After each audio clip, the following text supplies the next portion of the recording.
कुंभ मेले का आयोजन 4 स्थानों हरिद्वार, प्रयाग, नासिक तथा उज्जैन में होता है। हर जगह कुंभ मेले का आयोजन 12 साल में एक बार होता है।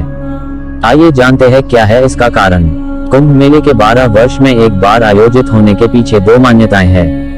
पहली ज्योतिष, दूसरी पौराणिक। ज्योतिषीय मान्यता के अनुसार भचक्र में स्थित 360 अंश को 12 भागों में बांटकर 12 राशियों की कल्पना की गई है। भचक्र से तात्पर्य आकाश मंडल से है।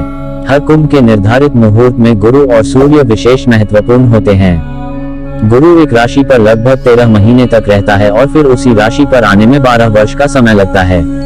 यही कारण है कि कुंभ पर्व 12 वर्ष में एक बार होता है। हरिद्वार, प्रयाग व नासिक में हर 12वें साल में कुंभ की परंपरा है। उज्जैन में कुंभ को सिंहस्थ कहा जाता है क्योंकि इस समय गुरु सिंह राशि में होता है। पौराणिक मान्यताओं के अनुसार एक बार इंद्र देवता ने महर्षि दुर्वासा को रास्ते में मिलने पर जब प्रणाम किया तो दुर्वासा जी ने प्रसन्न होकर उन्हें अपनी माला दी, लेकिन इंद्र ने उस माला का आदर न कर अपने ऐरावत हाथी के मस्तक पर डाल दिया, जिसने माला को सूंड से घसीट कर पैरों से कुचल डाला। इस पर दुर्वासा जी ने क्रोधित होकर इंद्र को श्रीविहीन होने का शाप दिया।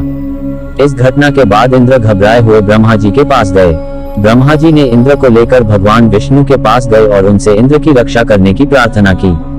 भगवान ने कहा कि इस समय असुरों का आतंक है, इसलिए तुम उनसे संधि कर लो और देवता और असुर दोनों मिलकर समुद्र मंथन कर अमृत निकालो।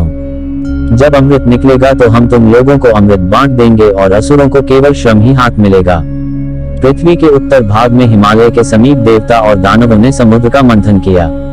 इसके लिए मंदराचल पर्वत को मथानी और नागराज वासुकी को रस्सी बनाया गया, जिसके फलस्वरूप क्षीरसागर से पारिजात, ऐरावत हाथी, उष्चश्रवा घोड़ा, रंभाकल्प वृक्ष, शंख, गदा, धनुष, कौस्तुभ मुनि, चंद्रमत, कामधेनु और अमृत कलश लिए धन्वंतरी निकले। इस कलश के लिए असुरों और दैत्यों में संघर्ष शुरू हो गया। अमृत कलश को दैत्यों से बचाने के लिए देवराज इंद्र के पुत्र जयंत बृहस्पति, चंद्रमा, सूर्य और शनि की सहायता से उसे लेकर भागे। ये देखकर दैत्यों ने उनका पीछा किया। ये पीछा 12 दिनों तक होता रहा। देवता उस कलश को छिपाने के लिए एक स्थान से दूसरे स्थान को भागते रहे और असुर उनका पीछा करते रहे। इस भागदौड़ में देवताओं को पूरी पृथ्वी की परिक्रमा करनी पड़ी। इन 12 दिनों की भागदौड़ में देवताओं ने अमृत कलश को हरिद्वार, प्रयाग, नासिक तथा उज्जैन नामक स्थानों पर रखा। इन चारों स्थानों में रखे गए कलश से अमृत की कुछ बूंदें छलक पड़ी।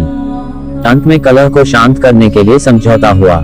भगवान विष्णु ने मोहिनी रूप धारण कर दैत्यों को भरमाए रखा और अमृत को इस प्रकार बांटा कि दैत्यों की बारी आने तक कलश रिक्त हो गया।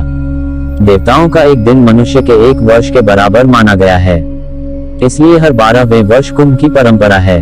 लाइक एंड सब्सक्राइब और शेयर करें ज्ञान चर्चा YouTube channel. Thank you for watching video.